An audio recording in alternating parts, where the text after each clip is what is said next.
मित्रों नमस्कार। Life lesson बसंत गुरु के साथ में स्वागत है। आइए आज हम जीवन के 3 डायमेंशन के बारे में कुछ चर्चा करते हैं। और इस जो 3D है इसमें एक चौथा कोण भी है। जीवन के इस त्रिभुज में एक चौथा कोण है। वह चौथा कोण कौन सा है इसको जानते हैं। और जीवन की यह जो मूलभूत समस्या है और उसको हम कैसे शानदार बनाएं, बस थोड़ी सी योगिक क्रिया, थोड़ा सा प्राणायाम, थोड़ा सा ध्यान और थोड़ी सी सांसों को ध्यान देना, तो इस जीवन को दिशा को बदल देना। फिर जैसे ही हमारा जो त्रिकोण के बीच से हम निकल के आएंगे और यह चौथे कोण पर जीवन को टिका देंगे मित्र, तो जीवन बिंदास जीता हुआ हम चले जाएंगे। तो आइए देखते हैं वह कौन सा हमारे जीवन का 3D है, वह कौन सा 3 आयाम है और वह कौन सा त्रिभुज का चौथा कोण है जिसको अपनाते ही हम बड़े शानदार हो जाएंगे। चीता आदमी, जब आदमी हो, कोई जीव जंतु हो, उसकी एक अंतिम गति होना है। इस शरीर का जब हमको निर्माण हुआ था तो इस शरीर का 5 तत्वों में मिल जाना भी तय है। मनुष्य का शरीर 5 तत्वों से मिलकर बना हुआ है। तीन आपका भौतिक पदार्थ है। 3 आपको भौतिक पदार्थ है ऐसा है कि वो दिखता है मटेरियल है। एक तो आपका जल तत्व है। जल तत्व तरल पदार्थ से बना हुआ, जल का गुण जल ही है। और दूसरा हमारा है पृथ्वी पृथ्वी तत्व है। ये 2 गुण आपको बहुत आयत में दिखते हैं। तो आप 5 तत्व के विषय में जानते हैं। वायु है जिसको आप अनुभव करते हैं, पर पैदा नहीं कर सकते, उसके बगैर तो हमारा यह संसार चलना है नहीं। और आप आकाश तत्व देखते हैं पर इसको आप भौतिक पदार्थ कह नहीं सकते, आप इसको सूक्ष्म पदार्थ कह सकते हो। दृष्टि में सिर्फ दिखाई देता है कि आकाश है, पर उससे आगे हम इसके बारे में कुछ ज़्यादा नहीं जान सकते। और तीसरा है, वह भी पदार्थ है, पर वह पदार्थ क्या है, वह पदार्थ का एक गुण है। पदार्थ नहीं बल्कि पदार्थ का एक गुण है, वह है अग्नि तत्व। अग्नि तत्व है और वायु तत्व, ये 2 गुण हैं जिसको आप तो अग्नि में आप छू सकते हो, हाँ जल जाता है और ये शरीर को वह जला देता है। अग्नि जला देता है। जलाता है तो क्या क्या जला देता है, पदार्थ को जलाता है और जल को जलाता है। पदार्थ मतलब पृथ्वी को जलाता है, जल को जलाता है। ये दोनों को शरीर हमारा बहुत आयत मात्रा में है। मित्रों, हमारे शरीर का यह जो हिस्सा है, पार्ट्स है, इन्हीं जल और पृथ्वी से बहुत ज़्यादा उसका अनुपात है। तो उसके अनुपात में अग्नि कम है, वायु कम है और आकाश तो और बहुत कम है। लेकिन इसको एक दिन यह अंतिम मुकाम चीता तक पहुंचना है। आप मान लीजिए आपको 1000 साल का वरदान मिल गया कि आप 1000 साल तक आप नहीं मरेंगे, आपका शरीर से आपका जीवात्मा छोड़ के नहीं जाएगा। कल्पना कीजिए 100 साल के बाद आपकी परिस्थिति क्या होगा। आप रेंगते हुए कीड़े के समान बन जाएंगे, शरीर में सड़ने लगेगा, कीड़े बिलबिलाते रहेंगे और जगह जगह से मवाद बनेंगे, बदबू भर जाएंगे, आपका शरीर अशक्त हो जाएगा। क्यों? क्योंकि आपकी कोशिकाओं का एक लिमिट टाइमिंग होता है जीवन में। हमारी जो शरीर की कोशिकाएं हैं, मनुष्य शरीर की कोशिकाएं हैं, जब वह निर्माण होता है, अपने अंडा स्वरूप में आता है, शुक्राणु स्वरूप में रहता है, जब वो दोनों मिल जाते हैं, जायगोट क्रिया हो जाता है, जब दोनों की मिलन होता है, वहाँ से उनका जो द्विगुणन शुरू हो जाता है। वहाँ से उनका एक टाइम, उन कोशिकाओं में टाइम पीरियड निश्चित हो जाता है कि वह अपना जीवन काल उसका क्या होगा, उसका अपना टाइमिंग क्या होगा लाइफ का। और हर कोशिकाओं का अपना एक टाइमिंग होता है, हम चाहे या ना चाहे, वो तो प्रकृति का नियम है। आप मान लीजिए 1000 साल तक जिंदा रहना चाहते हैं, आशीर्वाद मिल गए आपको। मित्र, वो आशीर्वाद नहीं, आपके लिए वो श्राप हो गया, अभिशाप हो गया। वो आपके जीवन को नारकी बना देगा। इसलिए आप बहुत लंबी जीवन की कामना ना करें, बहुत लंबी उम्र की कामना के लिए दर दर ना भटके। इस शरीर के बाबत आप इतना ज़्यादा मोह करना आपके लिए बिल्कुल उचित नहीं होगा। शरीर को स्वस्थ रखिए। शरीर आपका जब तक काम करे, यह मशीन जब तक आपका काम करे, दुरुस्त रहे, स्वस्थ रहे। शरीर का इस बाबत ध्यान दीजिए, स्वास्थ्य के बाबत ध्यान दीजिए। शरीर के साथ अत्याचार ना करें, शरीर के साथ आप अत्याचार ना करें। शरीर को प्रकृति के रूप में ढालें, शरीर को देखें कि उसकी अपनी ज़रूरतें क्या हैं, हमारा शरीर तंदुरुस्त कैसे रहता है। मित्र, इसलिए चीता तो अंतिम सत्य है, इसको तो आप याद रखिए। चीता हमेशा याद रखिए। जीवन में एक चीज़ आप 24 घंटा दिमाग के किसी कोने में आप फिट करके रख दीजिए कि चीता हमारा अंतिम सत्य है, ये शरीर का अंतिम सत्य चीता। लेकिन अंदर में जो हमारी जीवात्मा है उसका ये अंतिम सत्य नहीं है। वो जीवात्मा को चीता भी नहीं है जला सकता। जीवात्मा को हम शमशान घाट में नहीं ले जा सकते। जीवात्मा को हम मरघट में लेकर के दफना नहीं सकते। शरीर केवल जाता है, ये याद रखें। यदि आप यह याद रखेंगे तो चीता को याद रखें। चिंता, अब इस संसार में आप दूसरा डायमेंशन है हमारा चिंता। अब इसके बगैर एक पल भी जिंदा नहीं रहते। क्यों? हमने आदत बना रखा है कि सुबह से शाम तक हम कुछ काम करें ना करें, हम डरपोक की ज़िंदगी जीते हैं और बहानेबाज की ज़िंदगी जीते हैं और एक बहुत मेहनत से हम पीछे भागते हैं। क्या मेहनत से पीछे भागते हैं? हम ये चाहते हैं कि एक थोड़ी सी मेहनत करें और थोड़ी श्रम करें और हमको मनचाहा चीज़ मिल जाए। और ये मनचाहा चीज़ जब नहीं मिलता है, आपके अनुसार आपको नहीं मिलता है, आपके अनुसार आपको वो चीज़ हासिल नहीं होता है, तो फिर आपको चिंता होती है। फिर आप आरोप लगाते हैं, बच्चों की चिंता में मेरा शरीर खाक हो गया, बीवी की चिंता में मेरा शरीर खाक हो गया, घर की चिंता में ये हो गया, उसकी चिंता में ये हो गया, उसकी चिंता में ये हो गया। ये जितने भी चिंता करने वाले लोग हैं ये बड़े अव्वल दर्जे के आलसी होते हैं, अव्वल दर्जे के निकम्मा होते हैं। ये अव्वल दर्जे के दूसरे के कमाई पर जीने वाले होते हैं। ये इनका अपना कुछ कर तो सकते नहीं, तो इनका शरीर बैठे ठाले क्या करेगा? शरीर का ऊर्जा जो है वो बैठे ठाले क्या करेगा? बैठे बैठे उसका शरीर सोचता है कि इसके मन के बंदर को कुछ काम दे दिया जाए, और इसका मन के बंदर को एक काम दे जाता है, वो है कि तुम खाली चिंता करो। वो चिंता भी नहीं करता, वो सिर्फ चिंता रहता है कि कल क्या होगा, वो क्या होगा, वो क्या होगा। पूरे घर भर के लोगों को परेशान किए रहता है ये चिंता वाले व्यक्ति। और जब कोई कमा के आता है, सुबह से शाम तक थका हारा आता है, बस आते ही उसके सामने में चिंता शुरू हो जाता है। क्या? वो जो घर में बैठे हैं निठल्ले, बेकार और अव्वल दर्जे का आलस्य से भरा हुआ, थोड़े से काम किया और सो गए, और अब काम तो शरीर उसका थक नहीं रहा है, मन उसका थक नहीं रहा है, परिश्रम तो वो कर नहीं रहे हैं, पसीना तो निकल नहीं रहा है, और उसका शरीर, उसकी कोशिकाएं तो टूट तो नहीं रहा है, तो आखिर इस अंदर की ऊर्जा करे क्या? तो वो चिंता करता है, बेवजह की चिंता करता है, और उसका जो शरीर बीमार पड़ते रहता है। क्यों? क्योंकि जब आप मन के साथ प्रतिक्रिया करोगे तो मन उसके साथ प्रतिक्रिया करता है। जब आप कहते हैं कि हाय हमारा घर का नुकसान हो गया, तो मन कहता है इसके घर को नुकसान होना जरूरी है क्योंकि इन्होंने ऑर्डर किया है, उसका अवचेतन मन में चला जाता है। आप कहते हैं कि हमारे घर में बड़ी दुख और पीड़ा है, तो अवचेतन मन कहता है हाँ इनके घर में बड़ी दुख और पीड़ा है, तो कायनात से, अंतरिक्ष से ढूंढ के दुख और पीड़ा लाते रहता है। आप कहते हैं कि हम तो लगता है कि ऐसी स्थिति में मर ही जाएंगे, तो हाँ आप मर ही जाएंगे। क्यों?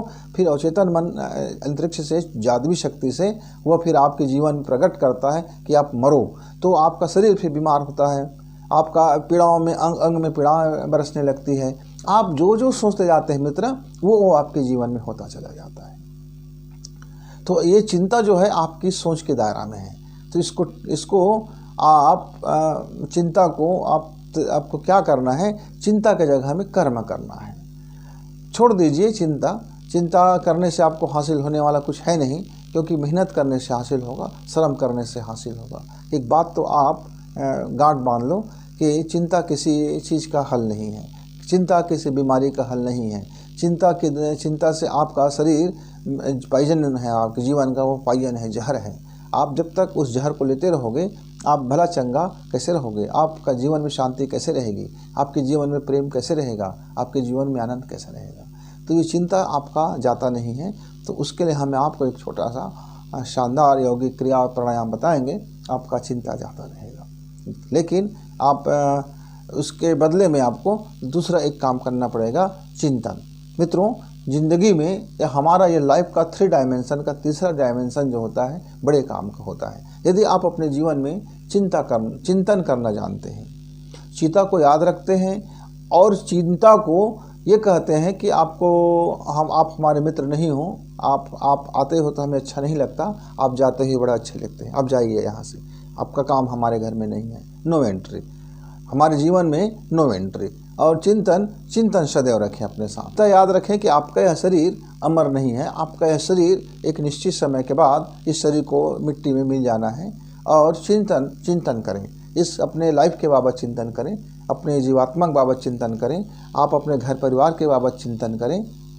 चिंतन एक गुण है। चिंतन क्या है? सारे चीज़ों को समीक्षा है कि हमारे पास आज इतने धन दौलत है और हमारे जो परिश्रम करने की शक्ति ये है और हमारे पास ये प्रतिभा है, हम इन सब का समायोजन कर दें और किसी जगह यदि हम नियोजित कर दें, हम किसी जगह इसको लगा दें, तो उसका हमको हमारे परिवार में सुख संपत्ति, धन संपत्ति, शुभ लाभ और हमारे जीवन में बेहतरी का हम इस पर क्या कर सकते हैं और उस पर निकल पड़ना। खाली सोचना चिंतन नहीं कहलाता मित्र।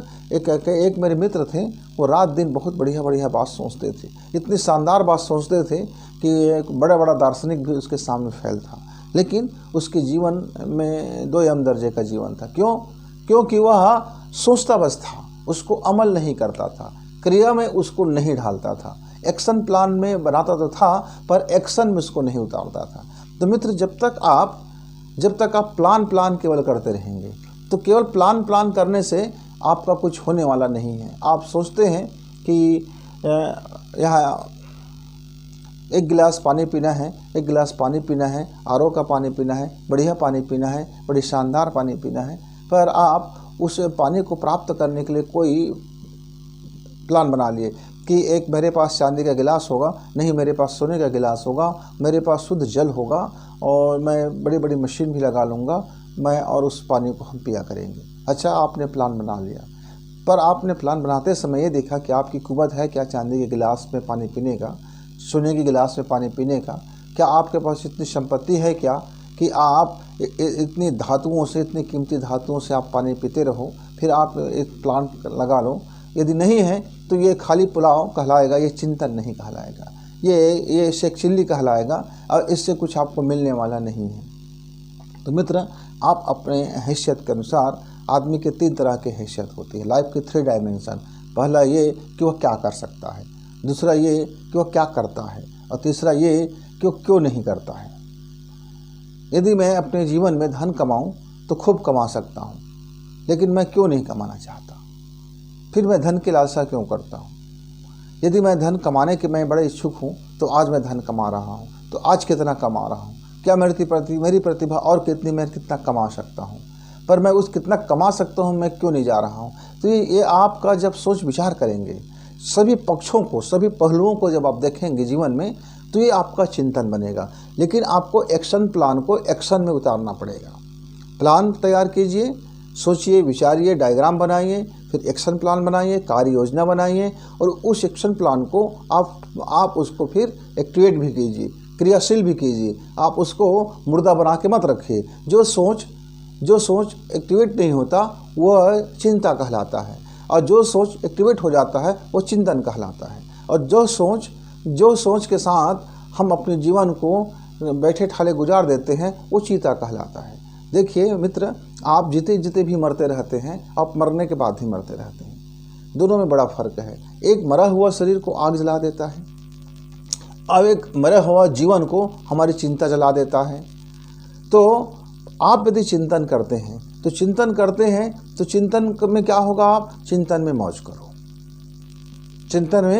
चिंतन में मौज करो। मौज करो का मतलब क्या हो गया कि आप पूरे अपनी जीवन की जो एनर्जी है आपके पास, जो आपके पास प्रतिभा है, जो आपके पास ड्रीम है, जो आप कर सकते हो, करना शुरू करो।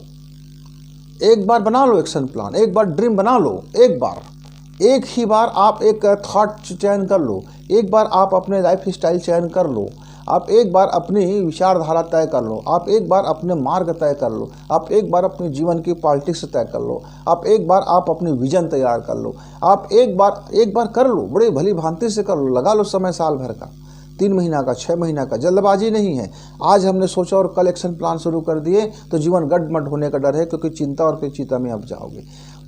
बहुत सोच विचार से, हर पहलू से, हर एंगल से, जितने एंगल से आप उस अपना बना सकते हो एक अपना प्रोजेक्ट को, अपने लाइफ के प्रोजेक्ट को सारे एंगलों का अध्ययन करके बनाइए। लेकिन ऐसा नहीं है कि भैया मेरा उम्र 50 साल का हो गया है, मैं आज तक कार्य योजना बना रहा हूँ, एक्शन प्लान बना रहा हूँ, ड्रीम बना रहा हूँ, मैं सोचता हूँ मुझसे कोई गलती मत हो, इसलिए मैं भली भांति से अध्ययन कर रहा हूँ और मैं अपने पहले बाप दादा के कमाई पर जीवन जीता था, अब अपने बच्चों के कमाई पर जीवन जीता हूँ, अपने बीवी के कमाई पर जीवन जीता हूँ, लोग खाने दे देते खा लेता हूँ। मैं अपनी एक बड़ा ड्रीम को पाने के लिए मैं बड़ी कार्य योजना बना रहा हूँ, मुझसे कोई गलती मत हो, इसलिए मैं आज तक 40 साल से कार्य योजना बना रहा हूँ। तो ये आपका कार्य योजना आपका चीता में चला जाएगा मित्र, कभी पूर्ण नहीं होगा। इतना भी समय मत करो, इतना भी विलम्ब मत करो कि वो आपका ड्रीम सुरसा बन जाए और बेकार हो जाए। जिस तरह से आप जब चिंतन करते हैं तो जीवन में मौज आता है, तो फिर चिंता दूर हो जाता है। फिर चीता को तो फिर हम ख्याल ही नहीं करते हैं, लेकिन चिंतन के साथ में इस चीता को ख्याल हमारा बराबर बना रहे, जिससे हम भटकने से हम बच जाएं, अमानवीय कार्य से बच जाएं, अनैतिक कार्य से बच जाएं, उससे वो हमारी दिशा को तय करता रहेगा।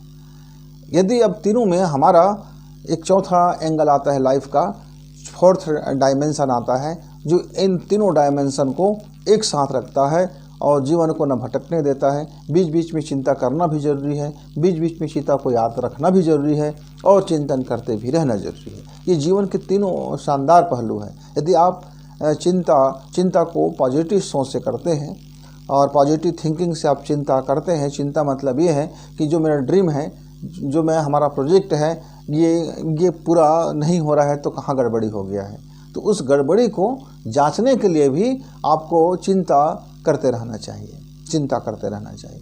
पर खाली बैठे ठाले चिंता आपका उचित नहीं होगा।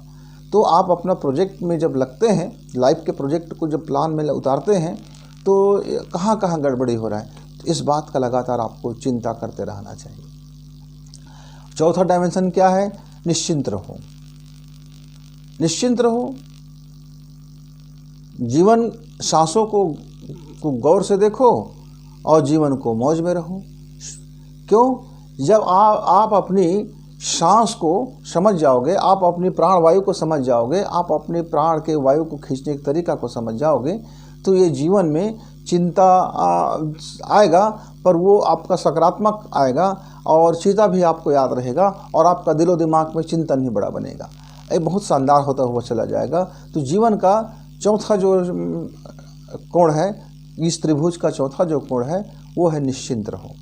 निश्चिंत का आशा ये नहीं है कि आप अपने बाबत, अपने जीवन के बाबत, अपने घर परिवार के बाबत आप अपना कमाई धमाई छोड़ करके चुपचाप एक जगह बैठ गए और लोगों की भीख पर आपका जीवन चलने लगा, लोगों की दया पर आपका जीवन चलने लगा, लोग आपको खाने देने लगे, आपको लोग बाबा कह के पूजने लगे, आप भीख मंगे के जीवन में मौज करने लगो। ये सबसे घटिया जीवन है मित्रों।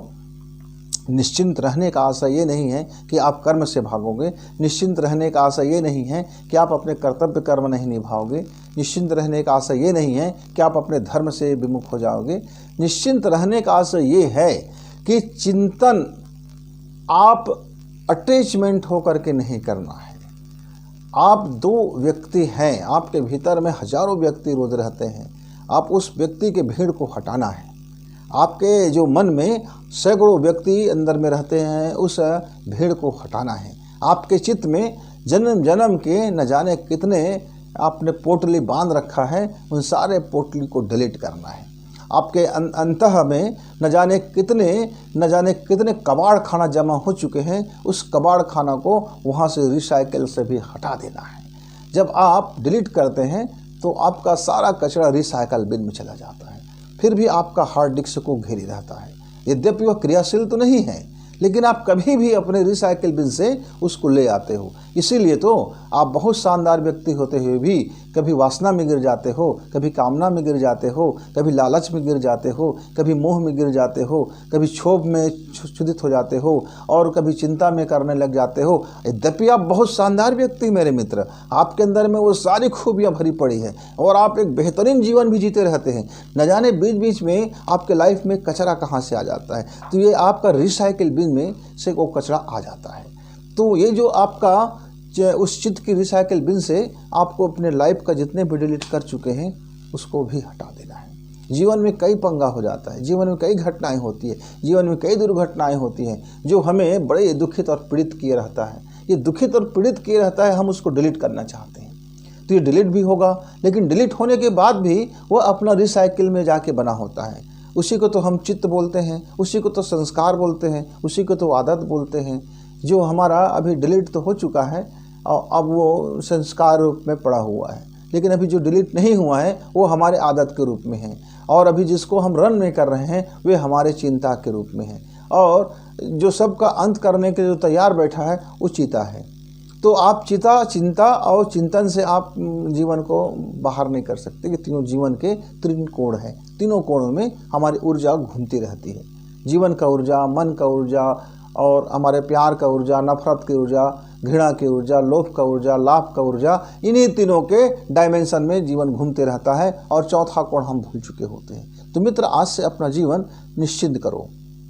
क्यों? आपका सामर्थ्य नहीं है तो आपका कोई भी ड्रीम पूरा नहीं होगा, तो चिंता करके क्या करोगे? यदि आप में सामर्थ्य है, आप अपने ड्रीम को पूरा कर सकते हो, तो चिंता करके क्या करोगे? दोनों तरफ से आपको चिंता करने की जरूरत नहीं है। यदि आप अपना कर्तव्य पूरा करते हैं फिर भी आपका परिणाम उत्तम नहीं होता, जो आपके हाथ में नहीं है, तो आप जो हाथ में नहीं है उसकी चिंता करके क्या करोगे? आप कुछ करते भी नहीं हो और चाहोगे कि सब कुछ हो जाए, तो ऐसा सोचने का भी क्या मतलब होगा? तो भी चिंता करने की क्या ज़रूरत है?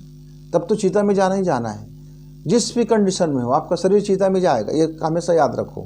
साधु का शरीर हो वो भी जाएगा, मेरा शरीर है वो भी जाएगा, माँ का शरीर है वो भी जाएगा, बीवी का शरीर है वो भी जाएगा, बच्चे का शरीर है वो भी जाएगा। अंतिम सत्य तो वो चिता है, उसको तो आप कोई नकार नहीं सकते। तो उस चिता के बाबत में रोने की क्या ज़रूरत, भय करने की क्या ज़रूरत, मृत्यु से भागने की क्या ज़रूरत, मृत्यु से डरने की क्या ज़रूरत? तो निर्भय बनो। जीवन में यह जैसे ही भय जाएगा, तो भय जाते ही आपके अंदर में निश्चिंतता आ जाएगा, अंदर से एक खुशी आ जाएगा। अरे उससे भागना क्या, जो है वो 24 घंटे आपके साथ है, वो छाया नहीं है चिता, वो आपके जीवन में सांस के रग रग में है। एक क्षण सांस लेना बंद हुआ कि आप चिता में चले गए। आपको उसके लिए कोई श्रम करने की ज़रूरत नहीं है, कोई मेहनत करने की ज़रूरत नहीं है। जैसे ही आपके फेफड़ा बंद हुआ कि आप चिता में चले गए, वो तो है आपके जीवन के साथ साथ, नस नस में है वो। तो उससे आप भयभीत मत हो जीवन से।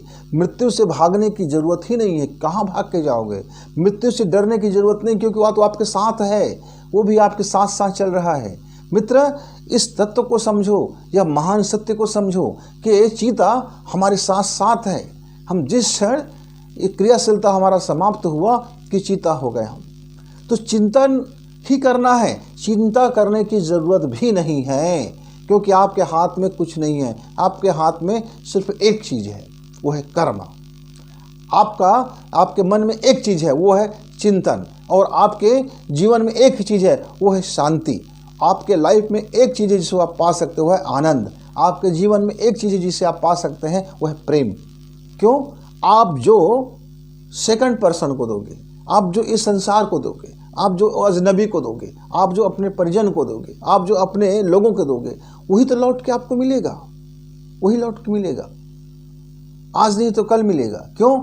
ये संसार का एक नियम है। समुद्र में एक आदमी को मार करके लाश को फेंक दिया, और उसने सोचा कि समुद्र में मछलियां हैं बड़ी बड़ी, उसको तो खा जाएगी। समुद्र का पानी बहुत गहरा है, इसलिए उसको वो अपने भीतर समेट लेगा।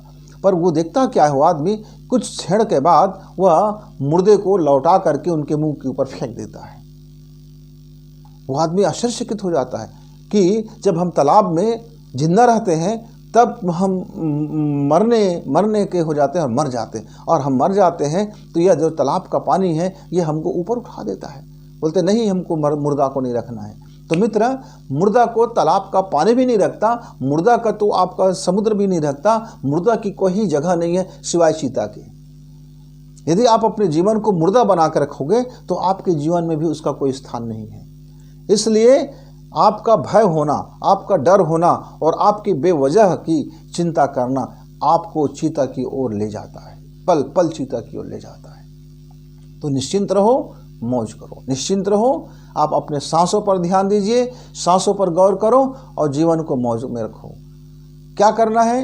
अपने यदि आपको बड़ी चिंता हो गया है और आपको मृत्यु का बड़ा भय सताते रहता है और आपका चिंतन सही जगह में नहीं जा रहा है और आपका सोच विचार बड़ा गड़बड़ हो रहा है, आपका जीवन में बड़ी कचरा है, तो बस एक छोटी सी योगिक क्रिया हम आपको बताते हैं और छोटा सा प्राणायाम बताते हैं और उसके साथ में थोड़ा सा सकारात्मक ध्यान बताते हैं। यदि आप इसे अपने जीवन का अंग बना लो, साल भर के अंदर आप देखेंगे कि आपका भय जाता रहेगा, आपका चिंतन सही हो चुका होगा, आप में जीवन में निश्चिंतता आ चुका होगा और आप कर्मशील व्यक्ति बन चुके होंगे, आप एक शानदार व्यक्ति बनने को चल पड़े होंगे, आपके जीवन में सुकून आना शुरू हो जाएगा।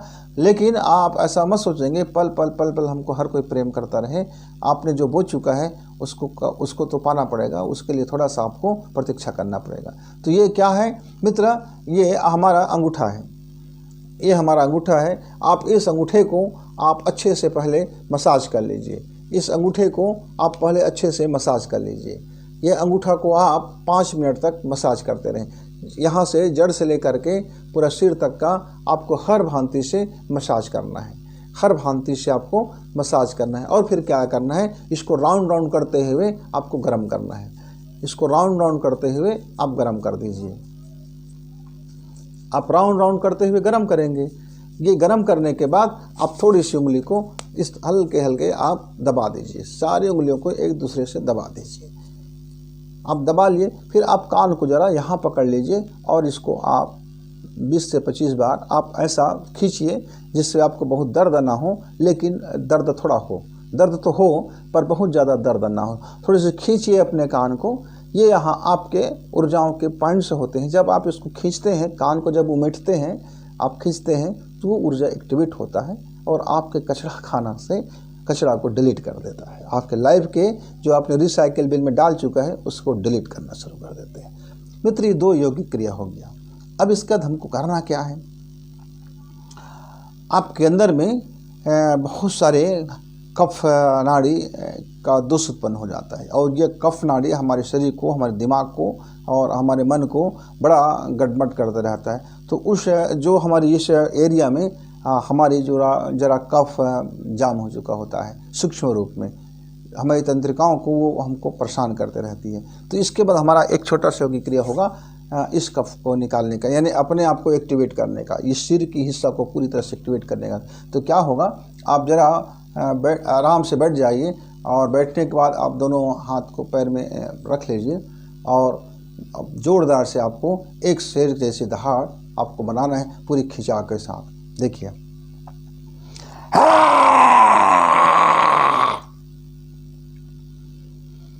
और गहरी लंबी सांस,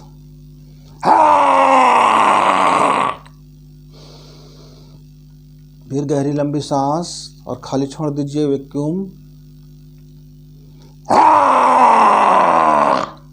और फिर से गहरी सांस खींचिए।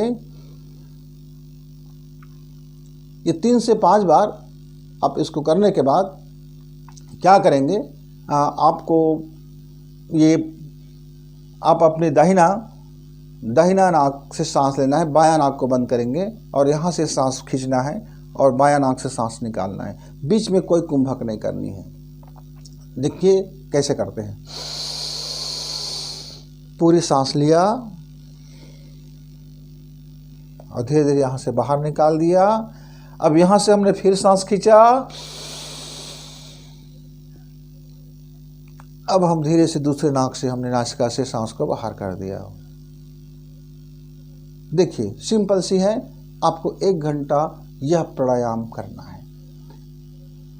पहले आप आधा घंटा करेंगे, आधा घंटा 1 माह हो जाए तो 10 मिनट फिर बढ़ाएंगे और जब आपका 3 माह तक बढ़ जाए तो फिर आप 10 मिनट बढ़ाएंगे। ऐसे करते करते 6 माह में आपको 1 घंटा में ले जाना है। एक बार पुनः समझ लीजिए, आपको प्राणायाम का जो शुरुआत है वो आपका दाहिना नासिका से शुरू होगा, बाएं नासिका बंद करेंगे, कोई कुंभक नहीं होगा, सिर्फ आना और जाना होगा। जिस मार्ग से हम सांस को छोड़ेंगे उसी मार्ग से फिर खींचेंगे और दूसरे मार्ग से निकालेंगे और जिस मार्ग से निकालेंगे वहाँ से हम फिर खींचेंगे।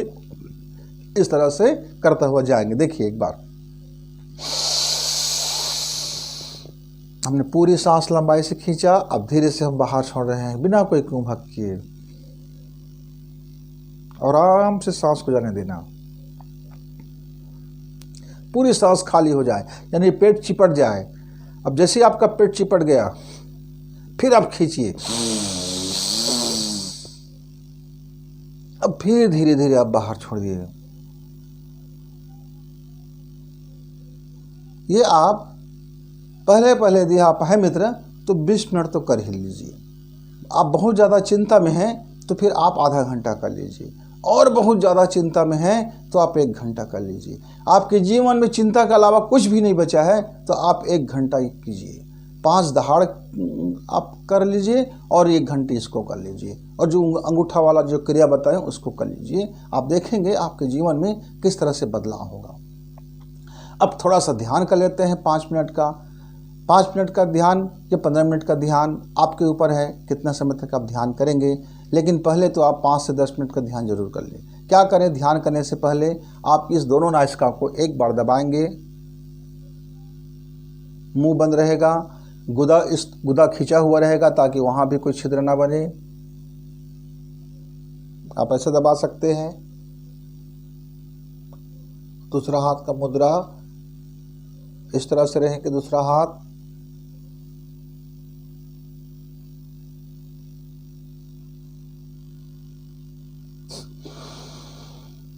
फिर उसके बाद तेजी से आपको सांस, दोनों नाक से सांस लेना है और छोड़ना है। कहाँ पर आपका दबाव पड़ रहा है? कंठ के पास। देखिए ऐसे ये पूरा का पूरा खींचा जा रहा है। नाभि तक जाने की जरूरत अभी नहीं है, कंठ के एरिया को ही यहाँ आपको प्रेस करना है। न खींचेंगे दबाव पड़ेगा और यहीं आपका ऐसे बाहर आपका सांस जाता हुआ दिखाई देगा, यहाँ से प्रेस होगा।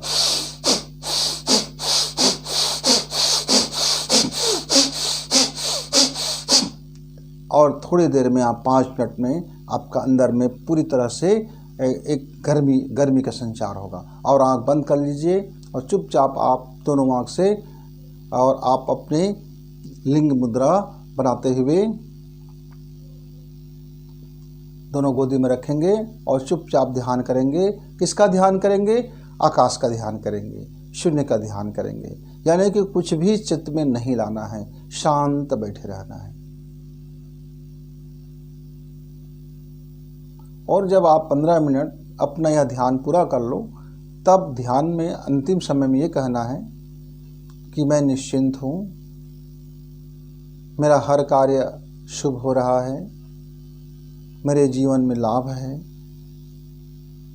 रिद्धि और सिद्धि है। मैं अपने जीवन के शुभ कर्म को मुक्त कर रहा हूँ, अपने लाभ को मुक्त कर रहा हूँ, अपने सिद्धि को समाज में उपयोग कर रहा हूँ, लोगों के लिए अच्छा सोचता हूँ, अपने रिद्धि को मुक्त कर रहा हूँ। मेरे चारों ओर हंसते हुए लोग हैं, खिलखिलाती हुई दुनिया है, मेरे चारों तरफ हंसी का गुंजार है, लोग खुश हैं, मैं भी खुश हूँ। जीवन में आनंद है, प्रेम है। मैं लोगों को प्रेम देता हूँ, अपने प्रेम को मुक्त कर रहा हूँ। अद्भुत, मेरे जीवन में आनंद और प्रेम प्रचुर मात्रा में है। यह एक दैवी योग है जो प्रचुरता से है। मैं ईश्वर को धन्यवाद, परिवार के लोगों को धन्यवाद, अपने लोगों को धन्यवाद, वह दूसरा व्यक्ति जिससे मैं कभी मिलता हूँ, हंसते हैं, बात करते हैं, उन्हें भी धन्यवाद, और मैं खुद को धन्यवाद देता हूँ। और अंत में एक ओम का गुंजार,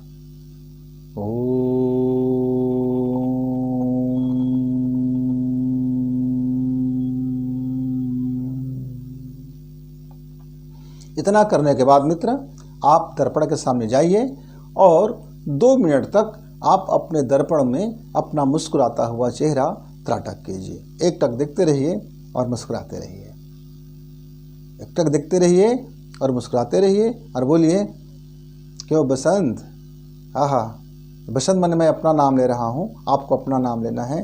क्यों बसंत, आह क्या मुस्कुरा रहे हो, क्या जीवन में मौज है। बड़े निश्चिंत हो, बड़े मज़े कर रहे हो, बड़े आनंद है। क्या क्या कहना आपका। ऐसा आप बोलते बोलते दर्पण को देखिए, 2 मिनट का त्राटक कीजिए और यह बोलते रहिए और त्राटक कीजिए। मित्र, यह एक छोटा सा प्रयोग है। आप इस प्रयोग को यदि आप कर लेते हैं तो आपके जीवन से चीता का डर तो चला जाएगा, क्योंकि तब तो फिर आप स्मरण हो जाएगा कि चीता तो हमारे साथ साथ है, डरना क्या, उससे भागना क्या, और जीवन का अंतिम सत्य है वो तो उससे बस वो है तो है। और चिंता आपका जाता रहेगा, क्योंकि आपका प्लान एक्टिव हो जाएगा। आप चिंतन जरूर करेंगे, चिंतन करना शुरू कर देंगे, सही दिशा में आपको चिंतन पड़ेगा। और जब आपका काम अच्छा होते हुआ जाएगा, लोभ आपका रहेगा नहीं। आप कर्तव्य कर्म में जब क्लीन हो जाओगे, आप अपना कर्तव्य कर्म करोगे, आप अपना धर्म कार्य करोगे, तो फिर जीवन में निश्चिंतता तो आ ही जाएंगे। और जब निश्चिंतता जीवन में आएंगे तो चिंतन भी सही होगा और हर कर्म सही होगा और जीवन में फिर जीवन बिंदास हो। अपने वाणी को विराम देते हुए नमस्कार। इस वीडियो को लाइक करें, सब्सक्राइब करें, शेयर करें, बेल की घंटी दबाएं।